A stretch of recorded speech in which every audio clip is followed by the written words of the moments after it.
এখন প্রিয় ভাই বোনেরা, আসার সময় আমি দেখলাম সবাই স্লোগান দিচ্ছে, কি চাই? কুমিল্লা বিভাগ। ঠিক আছে,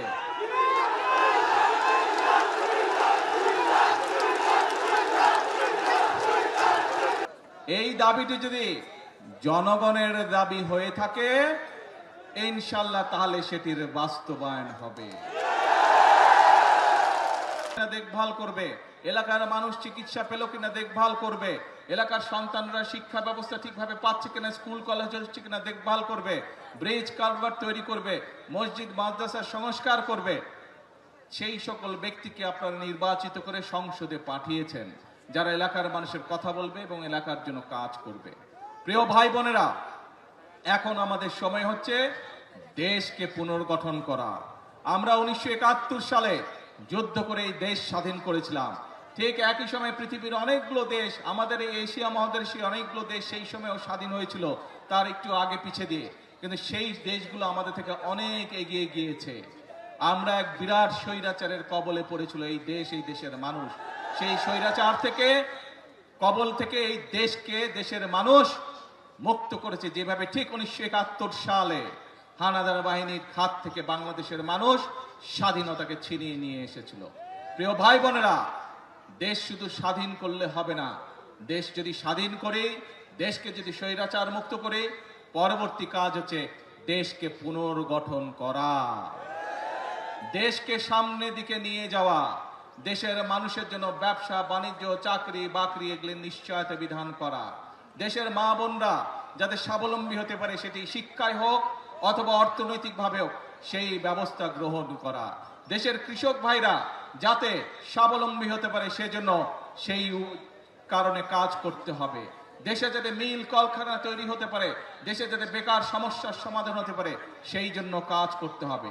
দেশে যাতে আইন শৃঙ্খলা সঠিক থাকে, মানুষ যাতে নারী হোক পুরুষ হোক দিনের যে কোনো সময় যাতে নিরাপদে রাস্তা দিয়ে চলাচল করতে পারে, যারা ব্যবসা বাণিজ্য করে তারা যাতে নিরাপদে ব্যবসা বাণিজ্য করতে পারে, এই ব্যাপারগুলোকে নিশ্চিত করতে হবে। প্রিয় ভাই বোনেরা, সেই সময় এসেছে, দেশকে আমাদের পুনর্গঠন করতে হবে। সেই জন্যই কিন্তু আল্লাহ রব্বুল আলামিনও বলে দিয়েছেন, যে জাতি নিজেরা পরিশ্রম করে আমি তাদেরকে সহযোগিতা করি। এবং সে কারণেই কিন্তু বিএনপি সব সময় একটি কথা বলে থাকে, করব কাজ সবার আগে। এই জন্যই আমরা এই কথাটি বলি। প্রিয় ভাই বোনেরা, যে কথাটি দিয়ে শুরু করেছিলাম, এখন হচ্ছে আমাদের দেশ পুনর্গঠনের পালা। কিন্তু দেশ পুনর্গঠন আমরা একা, সরকার একা পারবে না। এই আপনারা কারা? বাংলাদেশের কি হন আপনারা? আমার সামনে যে হাজার হাজার মানুষ কি হন? বাংলাদেশের, বাংলাদেশের নাগরিক। এই দেশটা কাদের? অর্থাৎ বাংলাদেশের মানুষের, জনগণের। জনগণ হচ্ছে এই দেশের মালিক। প্রিয় ভাই বোনেরা, সেজন্যই মালিক যখন নিজে দায়িত্ব নিয়ে তার দেশের দেখভাল করে তখনই দেশ সামনের দিকে এগিয়ে যায়।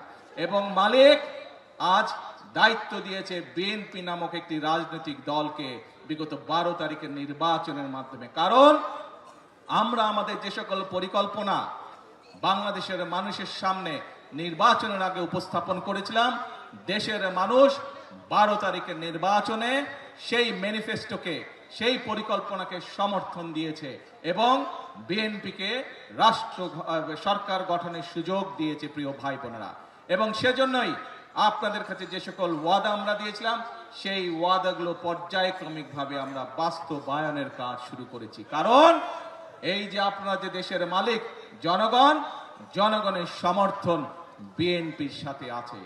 যে জনগণ দেশের মালিক, সেই জনগণের সহযোগিতা বিএনপির সাথে আছে। যেই জনগণ দেশের মালিক, সেই জনগণের আস্থা এবং বিশ্বাস বিএনপির উপরে আছে। এবং সে কারণেই প্রথমেই যেই কথাটা বলেছি, বিএনপি অতীতেও যতবার দেশের মানুষের সেবা করার সুযোগ পেয়েছে, দেশের মানুষকে যে সকল ওয়াদা করেছিল বিএনপি তার সর্বশক্তি দিয়ে চেষ্টা করেছে সেই সকল ওয়াদা পূরণ করার জন্য। ইনশাআল্লাহ বিগত 12 তারিখের নির্বাচনের আগে আমরা যে সকল ওয়াদা দিয়েছি পর্যায়ক্রমিকভাবে আমরা একটি একটি করে পর্যায়ক্রমিকভাবে সেই ওয়াদাও পূরণ করব। এখন প্রিয় ভাই বোনেরা, আসার সময় আমি দেখলাম সবাই স্লোগান দিচ্ছে, কি চাই? কুমিল্লা বিভাগ। ঠিক আছে,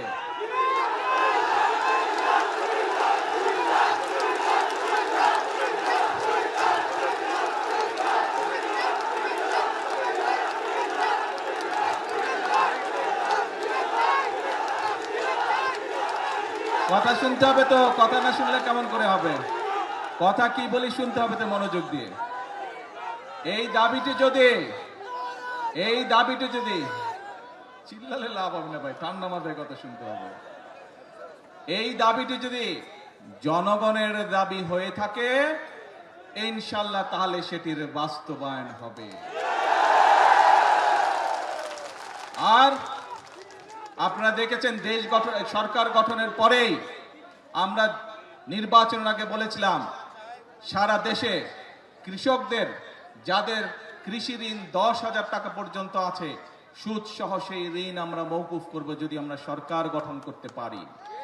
আমরা নির্বাচিত হওয়ার পরে সরকার গঠন করার পরে প্রথম 10 দিনের মধ্যে আমরা সেই জবান রেখেছি বাংলা, এবং সেটি আমরা মওকুফ করে দিয়েছি সরকার থেকে।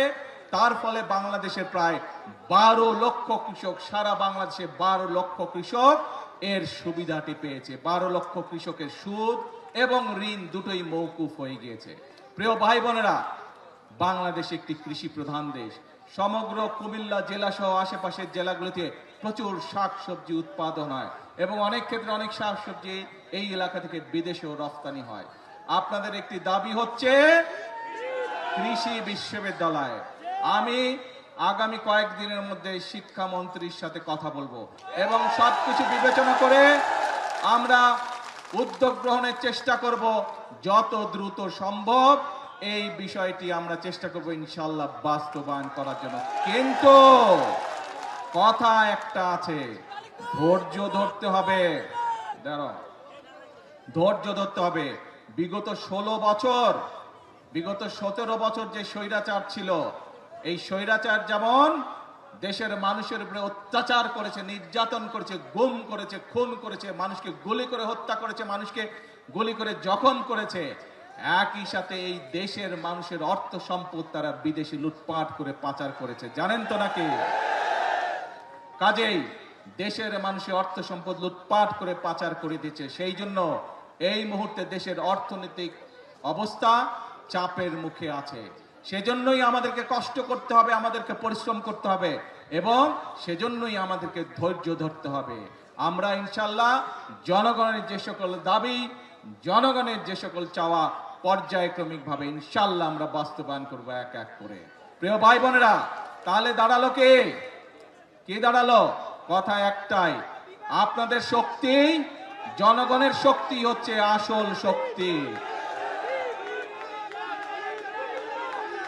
ভাই আমি তো বাংলায় বলছি, আমি তো ফার্সি ভাষায় বলি নাই, চাইনিজ ভাষায় বলিনি, বাংলা ভাষাই তো বলছি বিভাগের ব্যাপারে। তো ভাই চিৎকার করছো কেন?